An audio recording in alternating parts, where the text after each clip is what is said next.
дуруд мегӯем ба шумо шунавандагони азиз. Нашри ин соате барномаи иттилоотии хабарҳои рӯзро мустақиман рӯи мавҷи радиои муҳоҷир мешунавед. имрӯз 29 апрели 2020 сол аст.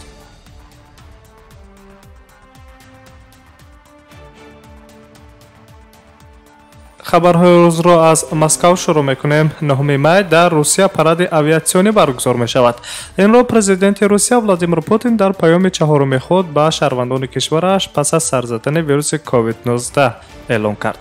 Парад ё худ гашти низомӣ танҳо ҳавопаймоҳо ва чархболҳои ҷузъу томҳои қувваҳои мусаллаҳи вазорати дифои Русияро дар бар мегирад.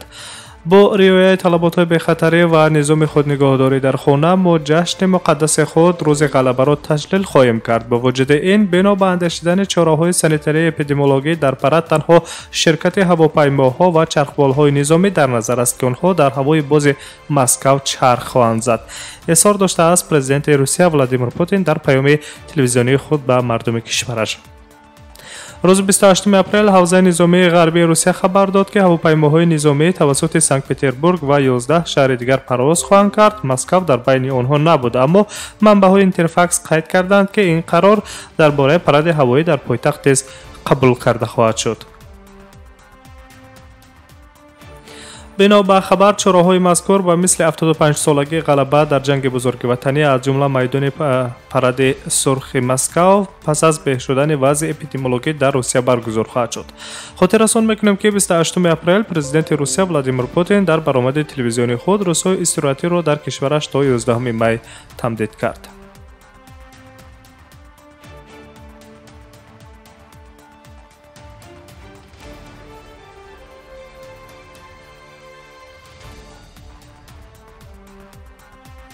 аз Москав ба Душанбе назар мекунем. дар Душанбе фаъолияти бозорҳои ғайриозуқаро дар давоми 10 рӯзи оянда қатъ мекунанд. мақомот тасмими мазкурро ҷиҳати баргузории корҳои безараргардонӣ рабт медиҳанд. ҳамчунон гуфта мешавад ки қарори мазкур бо мақсади ҳифзи саломатии шаҳрвандон ва пешгирии панҷшавии коронавируси навъи COVID-19 қабул шудааст. бо мақсади ҳифзи саломатии сокинони пойтахт ва пешгирии панҷшавии вируси COVID-19 аз 3 апрел то 10 майи соли 2020 дар ҳама бозорҳои фурӯши либосаи шаҳр новобаста аз моликият ё мансубияти идоравӣ рӯзҳои санитарӣ эълон карда шуданд. фаъолияти онҳо дар ин давра ба пуррагӣ қатъ карда мешаванд, гуфта шудааст дар хабари дафтари матбуотии ҳукумати шаҳри Душанбе. қайд карда мешавад ки мақомоти дахлдор дар ҳамкорӣ бо роҳбарони бозорҳо ӯҳдадор шуданд ки дар ин давра корҳои безараргардониро ба пуррагӣ дар бозорҳо анҷом диҳад. табқи иттилои вазорати тандурустӣ ва ҳифзи иҷтимоии аҳолии ҷумҳурии Тоҷикистон то имрӯз дар кишвар ягон ҳолати сирояти коронавирус ба қайд гирифта нашудааст, аммо дар рӯзҳои ахир тадбирҳои пешгирикунанда дар саросари кишвар пурзур карда шуданд ва корҳои безараргардонӣ дар тамоми минтақаҳо оғоз ёфтаанд. дар Душанбе тӯли якчанд рӯз пай дар пай корҳои безараргардонӣ ба таври васеъ дар кӯчаву хиёбонҳо, истгоҳҳои нақлиёти ҷамъиятӣ, боғҳои фарҳангиву фароғатӣ, гулгаштҳо, муассисаҳои таълимиву томактабӣ ва биноҳои истиқоматӣ идома дорад. қаблан мақомоти кишвар бо дастури Саридораи ҷумҳуриявии мубориза бар зидди вируси COVID-19 дар ҳама муассисаҳои таълимиву томактабии таътилҳои ғайринавбатӣ аз 27 апрел то 10 майро эълон карда буданд.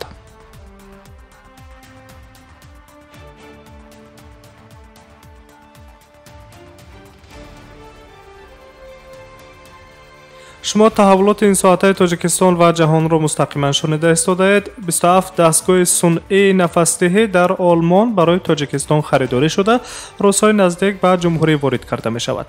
бино ба иттилои манбаъ, қарордорро ширкати Сифатфарма ва ширкати олмонии Ловенстен ба имзо расониданд. вазорати тандурустӣ ва ҳифзи иҷтимоии аҳолии ҷумҳурии Тоҷикистон дар ин зимн қайд мекунад ки дастгоҳҳои нафасдиҳии сунъӣ ҳарчи зудтар ба кишвар расонида хоҳанд шуд.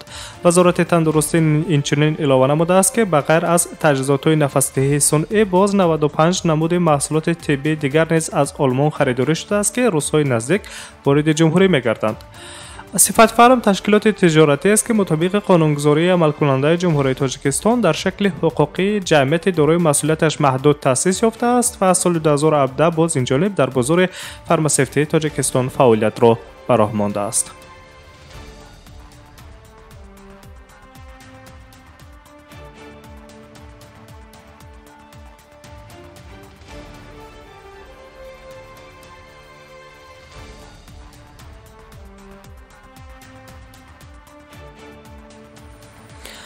корхонаҳои масолиҳи бинокории тоҷикистон истеҳсоли маҳсулотро дар оғози ин сол афзоиш доданд, гузориш медиҳад Вазорати саноат ва технологияҳои нави ҷумҳурии Тоҷикистон. Дар 3 моҳи аввали соли 2020 корхонаҳои соҳа ба маблағи 566.9 миллион сомонӣ маҳсулот истеҳсол карданд, ки ин нисбат ба ҳамин давраи соли 2019 69.7 миллион сомонӣ зиёд аст. ҳиссаи соҳа дар маҳсулоти умумии саноатӣ 8.4% ташкил дод. Тибқи иттилоъ, афзоиши истеҳсоли семент, хишт, маводи ғайриметаллӣ, болопӯши биноҳо ва ғайраҳо дар ин давра дучанд афзоиш ёфтааст. содироти масъулаи сохтмонӣ дар тӯли 3 моҳ 13.8 миллион долларро ташкил додааст. Аз ҳама маҳсулоти бештар содиршуда ба кишварҳои хориҷро семент дар бар мегирад.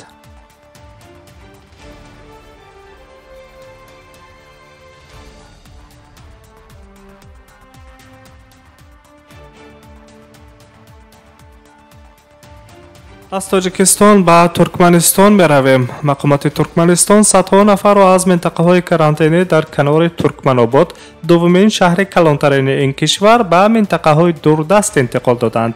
ин кор дар арафаи бозидди мутахассисони созмони умумии ҷаҳонии тандурустӣ сурат гирифт. нашрияи туркманӣ Азаттук радиои Азатлик рӯзи 28 апрел хабар дод, ки беш аз 400 нафаре, ки дар карантин қарор доштанд, онҳоро аз минтақаҳои карантинӣ бурда дар беморхонаҳои касалиҳои рӯҳӣ ҷойгир карданд. ҳарчанд он нафарон намехостанд, ки дар беморхонаҳои рӯҳӣ бимонанд, аммо мақомоти Туркманистон бар ин тасмими худ истодагарӣ карданд. қаблан сомонаи хроникавии Туркманистон хабар дода буд, ки раҳбарияти ин кишвар тасмим гирифтааст, ки беморонро ба муассисаҳои дурдасти тиббӣ интиқол диҳад, то ин ки ҳодисаҳои сирояти коронавирус пинҳон кунанд ва беморонро аз гурӯҳи созмони умумии ҷаҳонии тандурустӣ, ки интизор меравад ҳафтаи оянда ба Туркманистон сафар кунанд, пинҳон доранд. тибқи маълумоти расмӣ, дар Туркманистон ягон ҳодисаи сирояти COVID-19 ба қайд гирифта нашудааст, аммо коршиносон ба ин маълумотҳо шубҳа доранд ва ношаффофии ин оморро қайд мекунанд. дар Туркманистон табибон дар бораи коронавирус суҳбат кардан наметавонанд, пӯшидани ниқобҳои тиббии муҳофизатӣ манъ аст ва шаҳрвандон барои гуфтугӯ дар бораи пандемия аз коронавирус ҷазо дода мешавад. дар ҳамин ҳол ба гуфтаи мақомот барои пешгирии бемориҳои сироятӣ дар кишварашон якчанд минтақаҳои карантинӣ таъсис додаанд.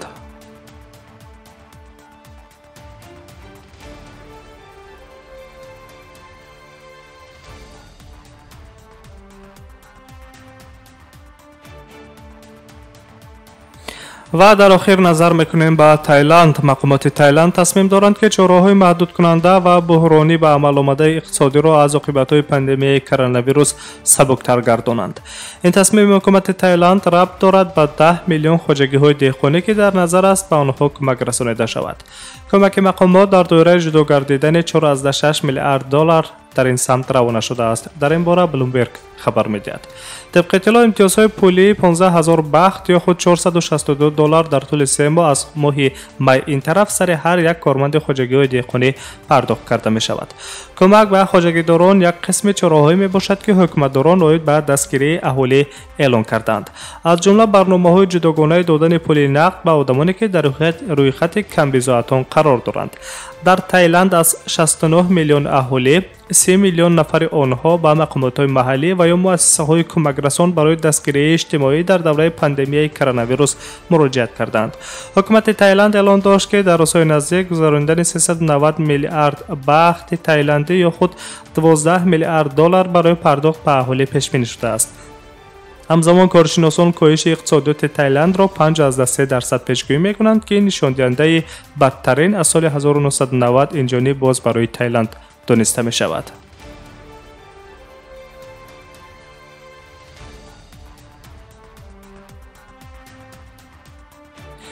хабарҳои ин соатаи Тоҷикистон ва ҷаҳонро дар нашри навбатии барномаи иттилоотии хабарҳои рӯз мустақиман рӯи мавҷи радиои Муҷир шунидед. дар нашрҳои баъдӣ шуморо бо хабарҳои Тоҷикистон ва ҷаҳон ошно хоҳем сохт. саломат бошед.